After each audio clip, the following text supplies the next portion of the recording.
राहुल हंसते हुए बोला, हाँ हाँ, पता है कि अब तुम्हें मेरी जरूरत नहीं है, मगर तुम ये तो जानना चाहती होगी कि आखिर वो कौन था जिसके साथ तुमने वो रात बिताई, और कौन है धानी का फादर। क्या तुम अब ये नहीं जानना चाहती? इस पर आरोही बोली, तो अब तुम इस बात को लेकर मुझे ब्लैकमेल करने वाले हो? राहुल सीरियस होकर बोला।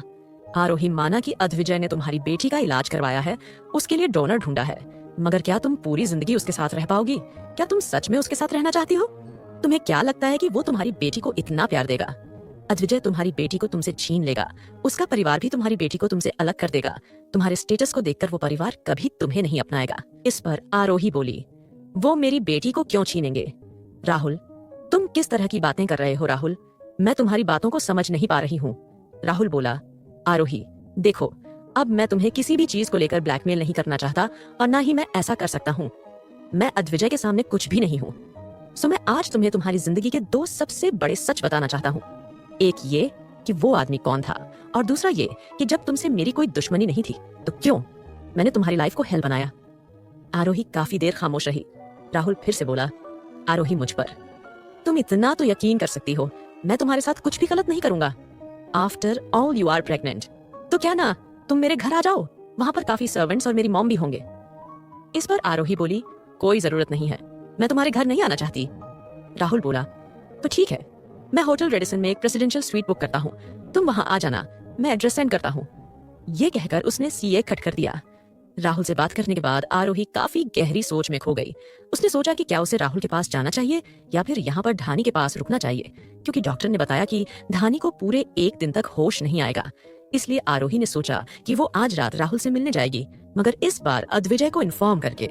इसी बीच अद्विजय धानी के पास वार्ड में बैठा रहा। धानी की मासूम आंखें बंद थीं।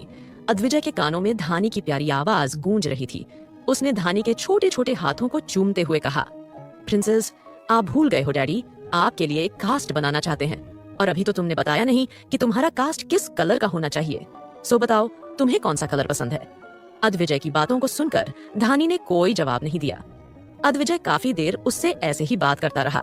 फिर उसने धानी के माथे को चूम लिया जब धानी की जान को खतरे में देखा था, और जब उसने ब्लूम्स को फोड़कर धानी को अपनी गोद में लिया था तो वो एक पल के लिए डर गया था कि कहीं धानी उसके हाथों से फिसल न जाए। जो धानी उसकी जान बन चुकी थी वो उससे दूर ना चली जाए। धानी को छोपर में लाकर उसने कसकर गले लगाया था, ऐसे जैसे कि उसने अपनी जिंदगी को गले लगा लिया हो। धानी के लिए बढ़ता प्यार देखकर ही शायद उर्मिला देवी ने ऐसा किया। अद्विजय ने उनसे सारे रिश्ते तो खत्म कर लिए थे, लेकिन वो उन्हें कोई सजा नहीं दे सकता था। वो नहीं चाहता था कि रावत परिवार से कोई और उसके परिवार को तोड़ने की कोशिश करे। इसी बीच जब वो धानी के वार्ड से बाहर निकला तो उसे आरोही कहीं नहीं दिखी, बल्कि उसे सामने राजवीर और अनिका दिखे। अनिका को देखकर उसकी भौहें चढ़ गई। अनिका ने अद्विजय के हाथ पर अपना हाथ रखा और बोली, आज रात हम यहाँ हॉस्पिटल में रुक जाएंगे, तुम आराम करने के लिए घर जा सकते हो। अद्विजय बोला, कोई जरूरत नहीं है, चले जाइए आप लोग यहाँ से। ये सुनकर अनिका बोली, अद्विजय, जो प्यार तुम धानी के लिए महसूस करते हो वो प्यार हमारे दिल में भी तुम्हारे लिए है। हमने तो तुम्हें जन्म दिया है, तुम एक छोटी सी गलती के लिए हमें जिंदगी भर के लिए अकेला मत छोड़ो। कुछ देर बाद वो अपने शब्दों को बदलकर पूछने लगी, अद्विजय, जब तुम्हें अपने बच्चों की जिंदगी और उससे जुदाई में से एक चीज सुनना पड़े तो तुम क्या चुनोगे अद्विजय? अद्विजय ने अनिका का हाथ अपने हाथ से हटाया और बोला, मैं कभी उसे अपने आप से दूर जाने ही नहीं दूंगा, चाहे मुझे पूरी दुनिया को अपना दुश्मन क्यों न बनाना पड़े। मैं आप लोगों की तरह कमजोर नहीं हूँ और ना ही हो सकता हूँ। ये कहकर वो वहां से जाने लगा। राजवीर जी ने अद्विजय के कंधे पर रोकने के लिए हाथ रखा, लेकिन अद्विजय उन्हें भी इग्नोर करके वहां से चला गया। राजवीर अद्विजय को बताना चाहते थे कि आरोही राहुल से मिलने गई है। जाने से पहले आरोही ने उनसे ये कहा था कि वो ये बात अद्विजय को बता दे, मगर अद्विजय गुस्से में वहां से निकल गया था आरोही को। इन दिनों कुमार ने अच्छी तरह ड्राइविंग सिखा दी थी, इसलिए वो अपनी उसे 8 करोड़ की कार को लेकर होटल रेडिसन पहुंची।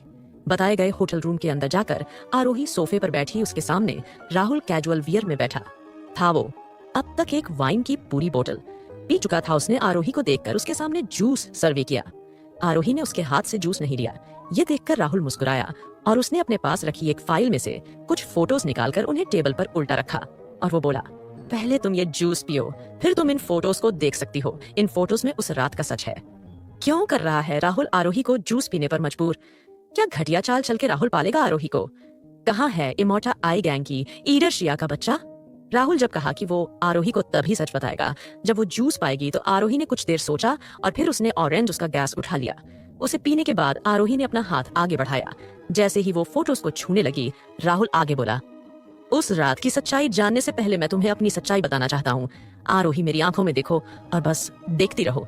तुम्हें मेरा हर एक शब्द सच्चा लगेगा जब तुम मेरी आंखों में देखोगी। ये कहकर उसने एक गहरी सांस ली और आगे बोला, आरोही, पता है कॉलेज में हजारों लड़कियां मेरे लिए लव लेटर लिखती थी, मगर मुझे तुम्हारे लेटर का इंतजार रहता था। तुम एटर्स को लिखती थी, पर कभी डस्टबिन में फेंक देती थी तो कभी उन्हें जला देती थी। हर पल मेरी नजर तुम पर रहती थी। मैं बस इंतजार में था कि कब तुम्हारी ग्रेजुएशन कंप्लीट हो और सीधा तुमसे शादी करके अपने घर ले जाता। मुझे तुमसे बेइंतहा प्यार था आरोही, लेकिन उस समय मुझे नहीं पता था कि तुम भी मुझसे प्यार करती हो। ये बात मुझे उस रात पता चली जब होटल में तुमने मुझे ड्रग्स का डोज दिया, और जब मुझे उल्टियां होने लगी तब दिव्या मेरे करीब आई थी। मैंने दिव्या को अपने आप से दूर किया था, पर दिव्या ने तब गुस्से में मुझे बताया था कि वो ड्रग्स तुम लेकर आई थी। जब मैंने उससे वजह पूछी तो उसने बताया कि तुम मुझसे प्यार करती थी। ये सब जानकर तो जैसे मेरी खुशी का कोई ठिकाना नहीं रहा था। मैं नशे में होते हुए भी भागकर तुम्हें हर जगह तलाश करने लगा था। जब मुझे तुम मिली तो तुम्हारे शरीर पर खरोचों के निशान थे, जो ये गवाही दे रहे थे कि किसी ने तुम्हारे साथ रात बिताई थी, और वो इंसान मैं नहीं था। क्यों नहीं था? मैं वो। ये कहकर राहुल ने बॉडी को तोड़ दिया। ये देखकर आरोही डर गई। उसने उठने की कोशिश की तो अचानक वो सोफे पर गिर गई। उसने अपने माथे को सहलाया। उसे चक्कर आ रहे थे। उसने अपने सर को पकड़ते हुए कहा, राहुल, ये तुमने मेरे साथ क्या किया है? जब से मैंने जूस पिया है तभी से मेरा सर घूम रहा है। इस पर राहुल मुस्कुराते हुए बोला, आरोही, उस दिन तुमने हिम्मत करके मुझे ड्रग्स दिया था ना, मगर कुछ भी तुम्हारे अकॉर्डिंग नहीं हो पाया। लेकिन आज सब कुछ तुम्हारे अकॉर्डिंग होगा। मैं तुम्हें जी भर के प्यार करूंगा। आरोही, तुम बस मेरे पास आ जाओ। ये सुनकर आरोही शॉक रह गई। उसने कहा, राहुल, तुमने मुझे धोखा दिया। तुमने मुझे फिर से धोखा दिया। इस पर राहुल अपनी जगह से खड़ा हुआ और वो आरोही के साथ सोफे पर आकर बैठ गया। आरोही ने सोफे पर खुद को समेट लिया। राहुल ने उसकी बाजू का पकड़ा। आरोही ने अपना हाथ उठाकर राहुल के गाल पर एक जोरदार तमाचा जड़ दिया। राहुल, मुझे जाने दो, प्लीज अद्विजय को बुला दो। आरोही की बात पर राहुल बोला, क्या तुम अभी भी उस इंसान को बुलाना चाहती हो जिसकी वजह से हम दोनों दूर हुए? आरोही, तुम मुझसे प्यार करती थी, मैं तुमसे प्यार करता था, और उस इंसान ने हम दोनों को अलग किया है। तुम्हें पता है वो मेरा दोस्त था। मैं उस पर आंख बंद करके विश्वास करता था, लेकिन उसने हम दोनों का अलग किया। उसकी वजह से मुझे इतने सालों तुमसे दूर रहना पड़ा, और वापस आकर भी ये नाटक करना पड़ा। मैं तुमसे नफरत नहीं, प्यार करता था। आरोही, मैंने तुम्हें धोखा नहीं दिया, बल्कि मुझे मजबूर किया गया। तुम्हारे उस पति ने मजबूर किया है। उसने मुझसे तुम्हें छीना है। आरोही, देर नहीं हुई है, चलो मेरे साथ। चलो, हम दोनों यहाँ से कहीं दूर चलते हैं। ये सुनकर आरोही बोली, राहुल, अभी भी तुमने नहीं बताया है कि उस रात मेरे साथ कौन था। इस पर राहुल की पकड़ आरोही के हाथ पर कस गई और उसने कहा, वही था उस रात तुम्हारे साथ जिसने हम दोनों को दूर किया। आरोही, देखे थे मैंने तुम्हारे शरीर पर वो निशान क्या हाल किया था। उसने तुम्हारा, अगर मुझे वो बात छुपानी नहीं होती तो मैं उसकी पुलिस कंप्लेंट करता, लेकिन उस समय मुझे पता भी नहीं था कि ये सब तुम्हारे साथ किया किसने था, और ये बात मुझे अब भी पता चली है। ये देखो, इसका सबूत। ये कहकर उसने टेबल पर रखी फोटोज को उठाया और आरोही को दिखाया। आरोही ने अपनी धुंधली पड़ चुकी आंखों से उन फोटोज को देखा। आरोही बोली, राहुल, मुझे दिखाई नहीं दे रहा है। तुमने मुझे जूस में क्या दिया है? मुझे क्यों गर्मी लग रही है? क्यों मुझे कुछ साफ दिखाई नहीं दे रहा है? इस पर राहुल बोला, मैंने कहा ना आरोही, आज वो रात है जब हम दोनों का मिलन होगा। ये सुनकर आरोही गुस्से से बोली, पागल मत बनो, मैं शादीशुदा हूँ। राहुल, इस पर राहुल बोला, तो क्या हुआ? हम दोनों एक दूसरे से प्यार करते हैं।